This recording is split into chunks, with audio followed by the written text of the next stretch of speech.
পরম করুণাময় আল্লাহ তাআলার নামে শুরু। তাসিন, এগুলো আল কোরআনের আয়াত এবং আয়াত সুস্পষ্ট কিতাবের, মুমিনদের জন্য পথ নির্দেশ ও সুসংবাদ। যারা নামাজ কায়েম করে, যাকাত প্রদান করে এবং পরকালে নিশ্চিত বিশ্বাস করে। যারা পরকালে বিশ্বাস করে না, আমি তাদের দৃষ্টিতে তাদের কর্মকাণ্ডকে সুশোভিত করে দিয়েছি। অতএব তারা উদ্ভ্রান্ত হয়ে ঘুরে বেড়ায়। তাদের জন্য রয়েছে মন্দ শাস্তি এবং তারাই পরকালে অধিক ক্ষতিগ্রস্ত। এবং আপনাকে কোরআন প্রদত্ত হচ্ছে প্রজ্ঞাময়, জ্ঞানময় আল্লাহর কাছ থেকে। যখন মূসা তার পরিবারবর্গকে বললেন, আমি অগ্নি দেখেছি, এখন আমি সেখান থেকে তোমাদের জন্য কোনো খবর আনতে পারব, অথবা তোমাদের জন্য জ্বলন্ত অঙ্গার নিয়ে আসতে পারব, যাতে তোমরা আগুন পোহাতে পারো। অতঃপর যখন তিনি আগুনের কাছে আসলেন, তখন আওয়াজ হল, ধন্য তিনি যিনি আগুনের স্থানে আছেন এবং যারা আগুনের আশপাশে আছেন। বিশ্বজাহানের পালনকর্তা আল্লাহ পবিত্র ও মহিমান্বিত। হে মূসা, আমি আল্লাহ, প্রবল, পরাক্রমশালী, প্রজ্ঞাময়। আপনি নিক্ষেপ করুন আপনার লাঠি। অতঃপর যখন তিনি তাকে সর্পের মতো ছুটোছুটি করতে দেখলেন, তখন তিনি বিপরীত দিকে ছুটতে লাগলেন এবং পেছন ফিরেও দেখলেন না। হে মূসা, ভয় করবেন না, আমি যে রয়েছি।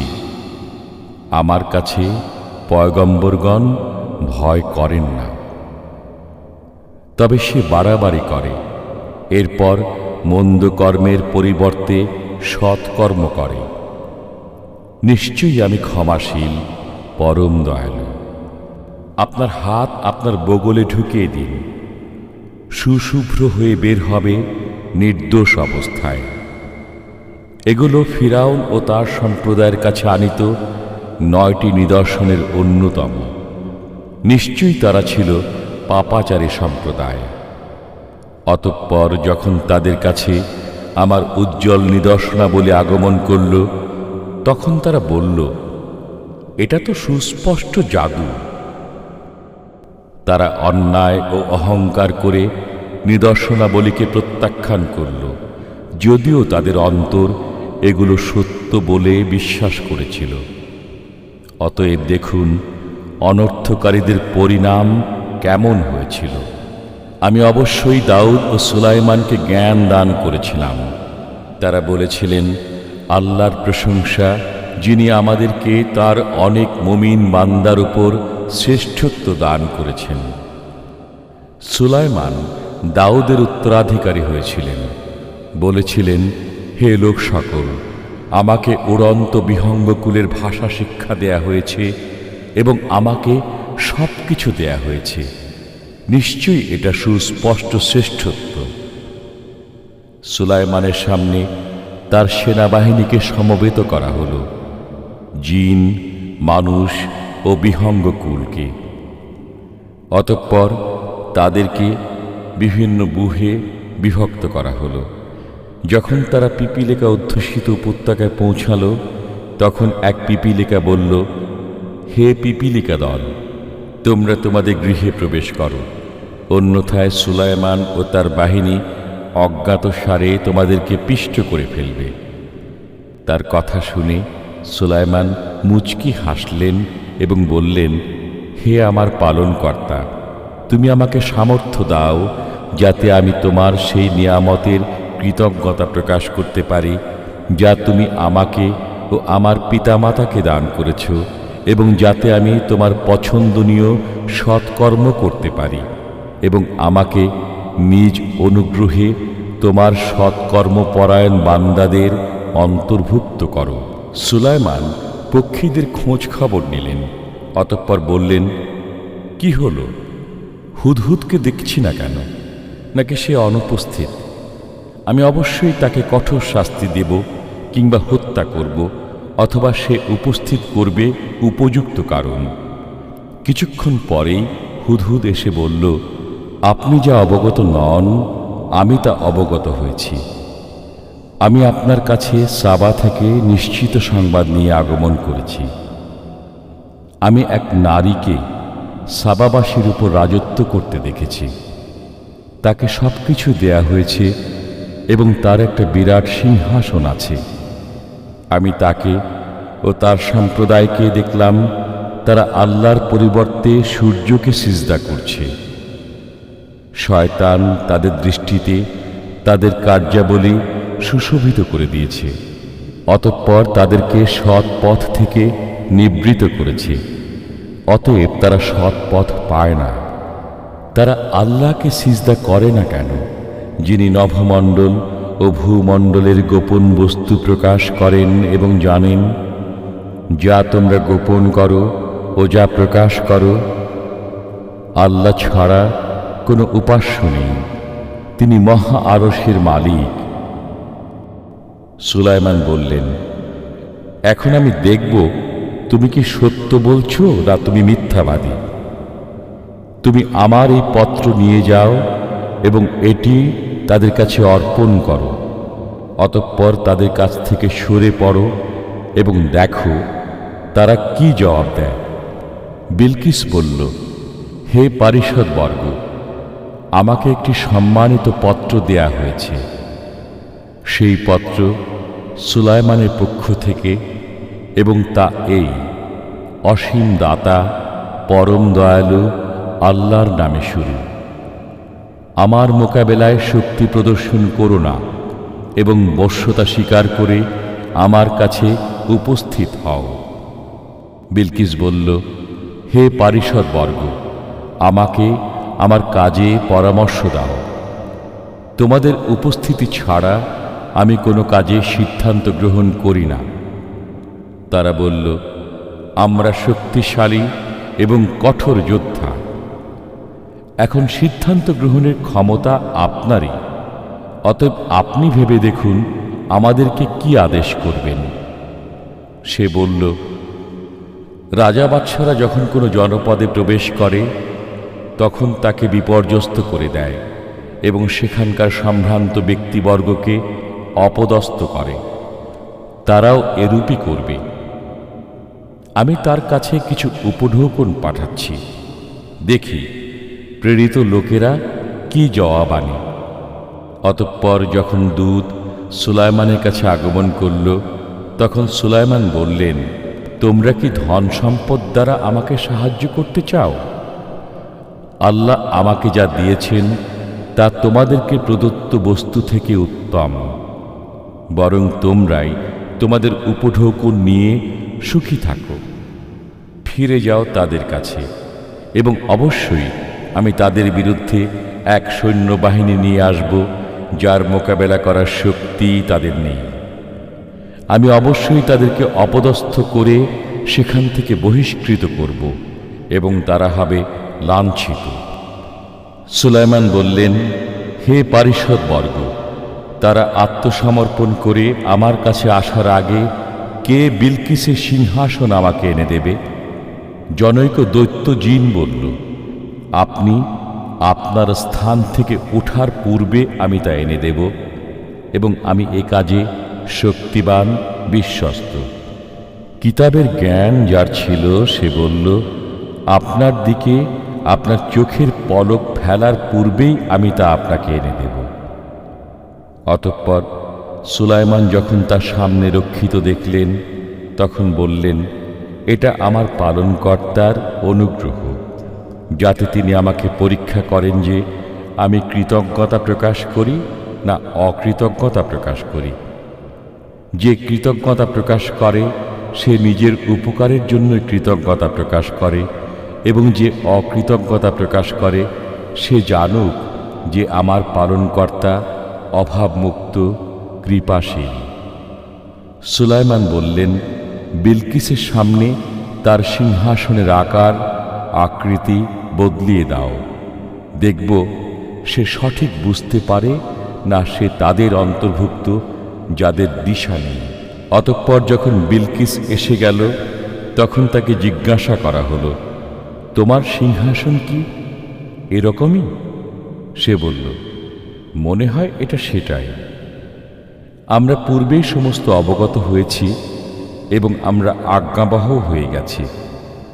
আল্লাহর পরিবর্তে সে যার ইবাদত করত সেই তাকে ঈমান থেকে নিবৃত করেছিল।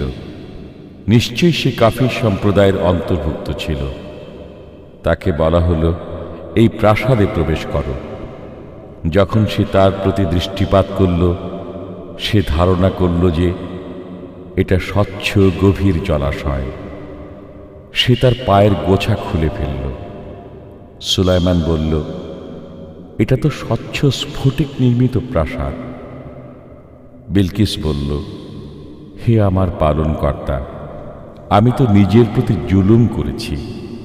আমি সুলাইমানের সাথে বিশ্বজাহানের পালনকর্তা আল্লাহর কাছে আত্মসমর্পণ করলাম। আমি সামুদ সম্প্রদায়ের কাছে তাদের ভাই সালেকে এই মর্মে প্রেরণ করেছি যে তোমরা আল্লাহর ইবাদত করো। অতঃপর তারা দ্বিধা বিভক্ত হয়ে বিতর্কে প্রবৃত্ত হল। সালে বললেন, হে আমার সম্প্রদায়, তোমরা কল্যাণের পূর্বে দ্রুত অকল্যাণ কামনা করছো কেন? তোমরা আল্লাহর কাছে ক্ষমা প্রার্থনা করছো না কেন? সম্ভবত তোমরা দয়াপ্রাপ্ত হবে। তারা বলল, তোমাকে এবং তোমার সাথে যারা আছে তাদেরকে আমরা অকল্যাণের প্রতীক মনে করি। সালে বললেন, তোমাদের মঙ্গলামঙ্গল আল্লাহর কাছে, বরং তোমরা এমন সম্প্রদায় যাদেরকে পরীক্ষা করা হচ্ছে। আর সেই শহরে ছিল এমন 9 ব্যক্তি যারা দেশময় অনর্থ সৃষ্টি করে বেড়াত এবং সংশোধন করত না। তারা বলল, তোমরা পরস্পরে আল্লাহর নামে শপথ গ্রহণ করো যে আমরা রাত্রিকালে তাকে ও তার পরিবারবর্গকে হত্যা করব। অতঃপর তার দাবিদারকে বলে দেব যে তার পরিবারবর্গের হত্যাকাণ্ড আমরা প্রত্যক্ষ করিনি। আমরা নিশ্চয়ই সত্যবাদী। তারা এক চক্রান্ত করেছিল এবং আমিও এক চক্রান্ত করেছিলাম, কিন্তু তারা বুঝতে পারেনি। অতএব দেখো তাদের চক্রান্তের পরিণাম। আমি অবশ্যই তাদেরকে এবং তাদের সম্প্রদায়কে নাস্তানাবুদ করে দিয়েছি। এই তো তাদের বাড়িঘর তাদের অবিশ্বাসের কারণে জনশূন্য অবস্থায় পড়ে আছে। নিশ্চয়ই এতে জ্ঞানী সম্প্রদায়ের জন্য নিদর্শন আছে। যারা বিশ্বাস স্থাপন করেছিল এবং পরহেজগার ছিল তাদেরকে আমি উদ্ধার করেছি। স্মরণ করো লূতের কথা। তিনি তার কওমকে বলেছিলেন, তোমরা কেন অশ্লীল কাজ করছো, অথচ এর পরিণতির কথা তোমরা অবগত আছো। তোমরা কি কাম প্রবৃত্তি চরিতার্থ করছো পুরুষদের সাথে স্ত্রীলোকদের ছেড়ে? তোমরা তো এক বর্বর সম্প্রদায়। উত্তরে তার কওম শুধু এ কথাটাই বলল, লূত পরিবারকে তোমাদের জনপদ থেকে বের করে দাও। এরা তো এমন লোক যারা শুধু পাক পবিত্র সাজতে চায়। অতঃপর তাকে ও তার পরিবারবর্গকে উদ্ধার করলাম তার স্ত্রী ছাড়া, কেননা তার জন্য ধ্বংসপ্রাপ্তদের ভাগ্যই নির্ধারিত করেছিলাম। আর আমি তাদের উপর এক বিশেষ ধরনের বৃষ্টি বর্ষণ করলাম। অতএব ভয় প্রদর্শিতদের উপর সে বৃষ্টি ছিল কত নিকৃষ্ট।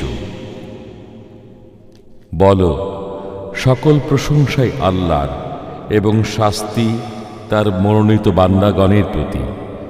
শ্রেষ্ঠ কে, আল্লাহ না ওরা, তারা যাদেরকে শরীক সাব্যস্ত করে?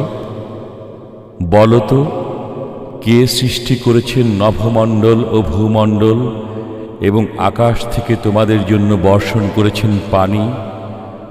অতঃপর তা দ্বারা আমি মনোরম বাগান সৃষ্টি করেছি। তার বৃক্ষাদি উৎপন্ন করার শক্তি তোমাদের নেই। অতএব আল্লাহর সাথে অন্য কোনো উপাস্য আছে কি? বরং তারা সত্য বিচ্যুত সম্প্রদায়। কে পৃথিবীকে বাস উপযোগী করেছেন এবং তার মাঝে মাঝে নদ নদী প্রবাহিত করেছেন এবং তাকে স্থির রাখার জন্য পর্বত স্থাপন করেছেন এবং দুই সমুদ্রের মাঝখানে অন্তরায় রেখেছেন? অতএব আল্লাহর সাথে অন্য কোনো উপাস্য আছে কি? বরং তাদের অধিকাংশই জানে না। বলতো, কে নিঃসহায়ে ডাকে সাড়া দেন যখন সে তাকে ডাকে এবং কষ্ট দূরীভূত করেন এবং তোমাদেরকে পৃথিবীতে পূর্ববর্তীদের স্থলাভিষিক্ত করেন? সুতরাং আল্লাহর সাথে অন্য কোনো উপাস্য আছে কি? তোমরা অতি সামান্যই ধ্যান করো। বলতো, কে তোমাদেরকে জলে ও স্থলে অন্ধকারে পথ দেখান এবং যিনি তার অনুগ্রহের পূর্বে সুসংবাদবাহী বাতাস প্রেরণ করেন? অতএব আল্লাহর অন্য কোনো উপাস্য আছে কি? তারা যাকে শরীক করে আল্লাহ তা থেকে অনেক ঊর্ধ্বে। বলতো, কে প্রথমবার সৃষ্টি করেন অতঃপর তাকে পুনরায় সৃষ্টি করবেন এবং কে তোমাদেরকে আকাশ ও মর্ত্য থেকে রিজিক দান করেন? সুতরাং আল্লাহর সাথে অন্য কোনো উপাস্য আছে কি? বলুন, তোমরা যদি সত্যবাদী হও তবে তোমাদের প্রমাণ উপস্থিত করো। বলুন, আল্লাহ ছাড়া নভমণ্ডলে ও ভূমণ্ডলে কেউ গায়েবের খবর জানে না এবং তারা জানে না যে তারা কখন পুনরুজ্জীবিত হবে। বরং পরকাল সম্পর্কে তাদের জ্ঞান নিঃশেষ হয়ে গেছে। বরং তারা এ বিষয়ে সন্দেহ পোষণ করছে, বরং এ বিষয়ে তারা অন্ধ। কাফিররা বলে, যখন আমরা ও আমাদের বাপ দাদারা মৃত্তিকা হয়ে যাব তখনও কি আমাদেরকে পুনরুত্থিত করা হবে? এই ওয়াদা প্রাপ্ত হয়েছে আমরা এবং পূর্ব থেকেই আমাদের বাপ দাদারা। এটা তো পূর্ববর্তীদের উপকথা ছাড়া কিছু নয়। বলুন, পৃথিবী পরিভ্রমণ করো এবং দেখো অপরাধীদের পরিণতি কি হয়েছে। তাদের কারণে আপনি দুঃখিত হবেন না এবং তারা যে চক্রান্ত করেছে এতে মনক্ষুণ্ণ হবেন না। তারা বলে, তোমরা যদি সত্যবাদী হও তবে বলো, এই ওয়াদা কখন পূর্ণ হবে? বলুন, অসম্ভব কি? তোমরা যত দ্রুত কামনা করছো তাদের কিয়দাংশ তোমাদের পিঠের উপর এসে গেছে। আপনার পালনকর্তা মানুষের প্রতি অনুগ্রহশীল, কিন্তু তাদের অধিকাংশই কৃতজ্ঞতা প্রকাশ করে না। তাদের অন্তর যা গোপন করে এবং যা প্রকাশ করে আপনার পালনকর্তা অবশ্যই তা জানেন। আকাশ ও পৃথিবীতে এমন কোনো গোপন ভেদ নেই যা সুস্পষ্ট কিতাবে না আছে। এই কোরআন বনী ইসরায়েল যেসব বিষয়ে মতবিরোধ করে তার অধিকাংশ তাদের কাছে বর্ণনা করে এবং নিশ্চিতই এটা মুমিনদের জন্য হেদায়াত ও রহমত। আপনার পালনকর্তা নিজ শাসন ক্ষমতা অনুযায়ী তাদের মধ্যে ফয়সালা করে দেবেন। তিনি পরাক্রমশালী, সুবিজ্ঞ। অতএব আপনি আল্লাহর উপর ভরসা করুন। নিশ্চয়ই আপনি সত্য ও স্পষ্ট পথে আছেন। আপনি আহ্বান শোনাতে পারবেন না মৃতদেরকে এবং বধিরকেও নয়, যখন তারা পৃষ্ঠ প্রদর্শন করে চলে যায়। আপনি অন্ধদেরকে তাদের পথভ্রষ্টতা থেকে ফিরিয়ে সৎ পথে আনতে পারবেন না। আপনি কেবল তাদেরকে শোনাতে পারবেন যারা আমার আয়াতসমূহে বিশ্বাস করে। অতএব তারাই আজ্ঞাবহ। যখন ওয়াদা তাদের কাছে এসে যাবে তখন আমি তাদের সামনে ভূগর্ভ থেকে একটি জীব নির্গত করব। সে মানুষের সাথে কথা বলবে এই কারণে যে মানুষ আমার নিদর্শনসমূহে বিশ্বাস করত না। যেদিন আমি একত্রিত করব এক একটি দলকে সেই সব সম্প্রদায় থেকে যারা আমার আয়াতসমূহকে মিথ্যা বলতো, অতঃপর তাদেরকে বিভিন্ন দলে বিভক্ত করা হবে। যখন তারা উপস্থিত হয়ে যাবে, তখন আল্লাহ বলবেন, তোমরা কি আমার আয়াতসমূহকে মিথ্যা বলেছিলে? অথচ এগুলো সম্পর্কে তোমাদের পূর্ণ জ্ঞান ছিল না, না তোমরা অন্য কিছু করছিলে। জুলুমের কারণে তাদের কাছে আযাবের ওয়াদা এসে গেছে, এখন তারা কোনো কিছু বলতে পারবে না। তারা কি দেখে না যে আমি রাত্রি সৃষ্টি করেছি তাদের বিশ্রামের জন্য এবং দিনকে করেছি আলোকময়? নিশ্চয়ই এতে ঈমানদার সম্প্রদায়ের জন্য নিদর্শনাবলী রয়েছে। যেদিন সিংহায় ফুৎকার দেয়া হবে, অতঃপর আল্লাহ যাদেরকে ইচ্ছা করবেন তারা ছাড়া নভমণ্ডলে ও ভূমণ্ডলে যারা আছে তারা সবাই ভীত বিহ্বল হয়ে পড়বে এবং সকলেই তাঁর কাছে আসবে বিনীত অবস্থায়। তুমি পর্বতমালাকে দেখে অচল মনে করো, অথচ সেদিন এগুলো মেঘমালার মতো চলমান হবে। এটা আল্লাহর কারিগরি, যিনি সব কিছুকে করেছেন সুসংহত। তোমরা যা কিছু করছো তিনি তা অবগত আছেন। যে কেউ সৎকর্ম নিয়ে আসবে সে উৎকৃষ্টতর প্রতিদান পাবে এবং সেই দিন তারা গুরুতর অস্থিরতা থেকে নিরাপদ থাকবে। এবং যে মন্দ কাজ নিয়ে আসবে তাকে অগ্নিতে অধোমুখে নিক্ষেপ করা হবে। তোমরা যা করছিলে তারই প্রতিফল তোমরা পাবে। আমি তো কেবল এই নগরীর প্রভুর ইবাদত করতে আদিষ্ট হয়েছি, যিনি একে সম্মানিত করেছেন। এর সব কিছু তাঁরই। আমি আরও আদিষ্ট হয়েছি যেন আমি আজ্ঞাবহদের একজন হই এবং যেন আমি কোরআন পাঠ করে শোনাই। অতঃপর যে ব্যক্তি সৎ পথে চলে সে নিজের কল্যাণার্থেই সৎ পথে চলে, এবং কেউ পথভ্রষ্ট হলে আপনি বলে দিন, আমি তো কেবল একজন ভীতি প্রদর্শনকারী। এবং আরও বলুন, সমস্ত প্রশংসা আল্লাহর।